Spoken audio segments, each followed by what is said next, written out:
This morning, you got dressed without thinking about it. You pulled on a shirt, maybe some pants, and walked out the door. It felt automatic. It felt like nothing. But that simple act connects you to a decision your ancestors made over 100,000 years ago. A decision so strange that scientists had to study lice to figure out when it actually happened. Lice, not fossils, not cave paintings, insects living in your hair. Here's the puzzle they were trying to solve. Humans are famously naked apes. No thick fur, no built-in insulation. Every other mammal in a cold climate carries a coat. You don't. So somewhere in the deep past, your ancestors had to solve a problem that no other primate faced in quite the same way. How do you survive freezing nights with skin that offers almost no protection at all? The obvious answer is clothing. But when did that actually start? You can't carbon date a fur wrap from 100,000 years ago. It rotted away long before anyone could study it. There's no scrap of ancient leather sitting in a museum from that era, waiting to be examined. So researchers needed a different kind of evidence entirely, something that could survive when fabric couldn't. That's where a geneticist named Mark Stoneking comes in. Stoneking realized that human head lice and human body lice are actually two different species. Head lice cling to hair. Body lice, on the other hand, live in clothing, only visiting skin to feed. And crucially, body lice can only survive if clothing exists. Without fabric to nest in, that entire branch of lice has nowhere to live. So Stoneking asked a clever question. If you could figure out when body lice genetically split off from head lice, you'd essentially be dating the invention of clothing itself. Working with researcher Ralph Kittler, Stoneking's team analyzed the DNA of both louse species, comparing mutation rates the way you'd compare two branches on a family tree that split apart long ago. Every genetic difference between the two species functions like a slow-ticking clock. The more differences accumulated, the longer the two lineages had been evolving apart. The genetic divergence pointed to something remarkable. Body lice split off roughly 170,000 years ago. Give or take some range, that's the rough era when humans likely started wearing something resembling clothes. Let that number sink in for a second. That's tens of thousands of years before humans left Africa. Tens of thousands of years before agriculture, before permanent settlements, before almost everything you'd associate with human civilization. Clothing isn't a modern convenience layered on top of an already established species. It might be one of the technologies that allowed your species to become what it became. But why then? What was happening around that time that made clothing suddenly necessary? This is where an archaeologist named Ian Gilligan offers a compelling piece of the puzzle. Gilligan studies the relationship between clothing and climate, and his research points toward the brutal cold cycles of the Ice Age. Roughly 120,000 years ago, and again more severely later, the planet swung into punishing glacial periods. Temperatures in parts of Africa and beyond dropped in ways that would have made survival with bare skin nearly impossible for extended stretches. Gilligan's theory is elegant in its simplicity. Clothing wasn't invented for decoration, it wasn't invented for status or fashion, not at first. It was survival technology, developed the same way a spear or a fire pit was developed, a direct response to an environmental crisis that threatened the species. Here's a detail that makes this theory even more convincing. Gilligan noticed something odd in the archaeological record.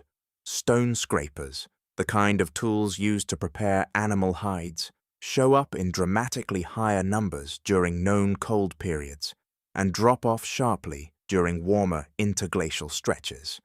If clothing were purely decorative, you'd expect scraper use to stay roughly steady across climates. Instead, the tools track the temperature almost exactly. Colder world, more hide preparation. Warmer world, less. That pattern is hard to explain unless clothing was functioning primarily as insulation, not ornament. Here's where it gets stranger. Once clothing existed, something unexpected happened. Humans could go places they couldn't go before. Colder places, harsher places, places where a naked primate would have simply frozen.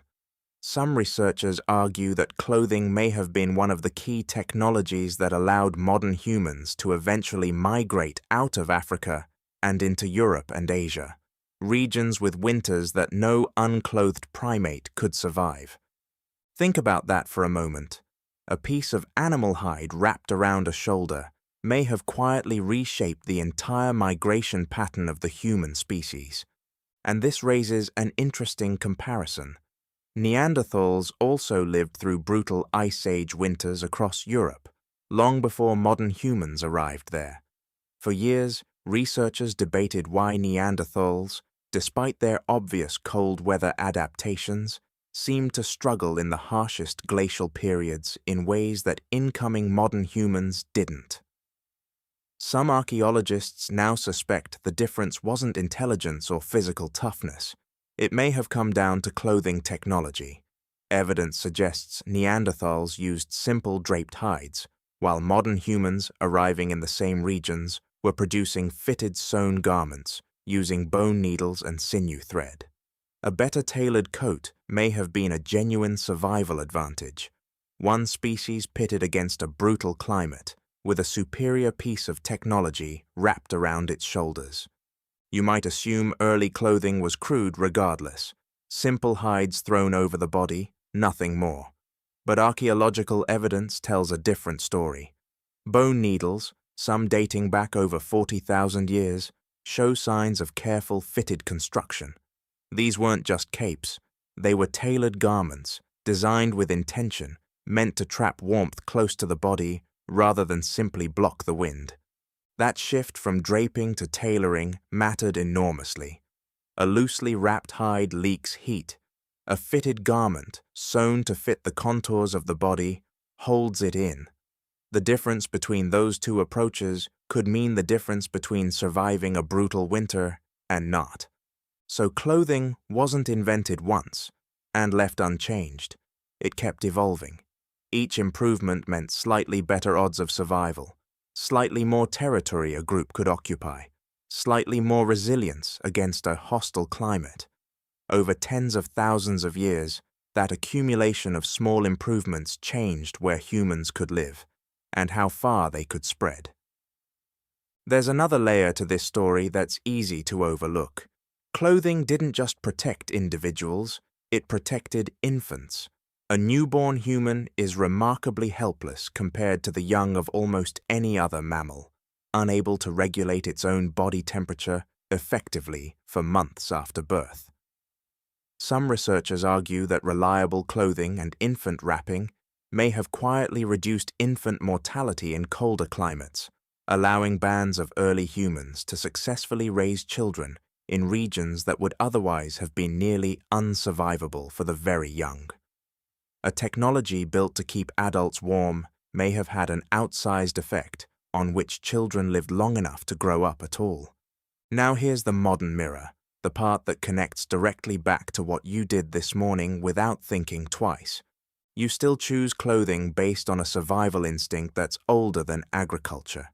When it's cold outside, you reach for a heavier layer without consciously calculating heat loss or insulation values. Your body does the calculation for you, an inherited response passed down from ancestors who learned, likely through trial and painful error, exactly what kept them alive through a freezing night. But clothing became more than survival almost immediately. The moment early humans had the ability to alter their appearance, they started using it to say something. Archaeological sites show ochre pigments used to dye materials, shell beads sewn into garments, decorative elements that had no functional purpose whatsoever. Clothing, almost as soon as it existed, became a form of communication, a way to signal identity, status, group membership, even before written language existed to describe any of those concepts. That instinct never left you either. You dress differently for a job interview than you would for a beach. You choose colors, styles, brands, not purely for warmth, but for what those choices say about who you are, or who you want people to think you are. That impulse traces back tens of thousands of years, to the first humans who realized that clothing could be more than a barrier against the cold. Consider how quickly you can read a stranger based purely on what they're wearing. A uniform tells you someone's occupation before they say a single word. A particular style of jacket tells you something about the decade someone grew up in, or the subculture they identify with. None of this is conscious calculation on your part. It's an ancient pattern recognition system, repurposed from a world where clothing signaled tribe, status, and belonging long before anyone could write those concepts down. There's something almost dizzying about that continuity. A tailored hide sewn together during an ice age winter, meant purely to keep a person alive, eventually gave rise to an entire species-wide habit of self-expression through fabric.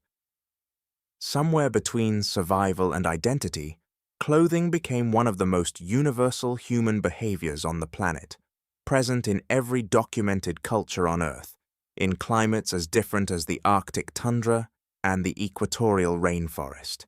Even in places where clothing offers almost no practical protection from the elements, humans still wear it.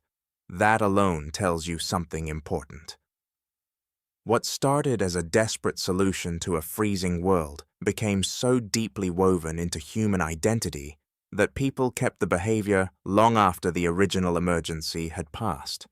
So consider this: every morning, when you choose what to wear, you're participating in a ritual with roots stretching back roughly 170,000 years, a ritual that started, almost unbelievably, as a desperate response to a freezing world, one that a naked ape had no natural way to survive. You are not just getting dressed, you're continuing a decision your ancestors made in the middle of an ice age, one that helped your entire species spread across a planet that should have been far too cold for you to ever call home.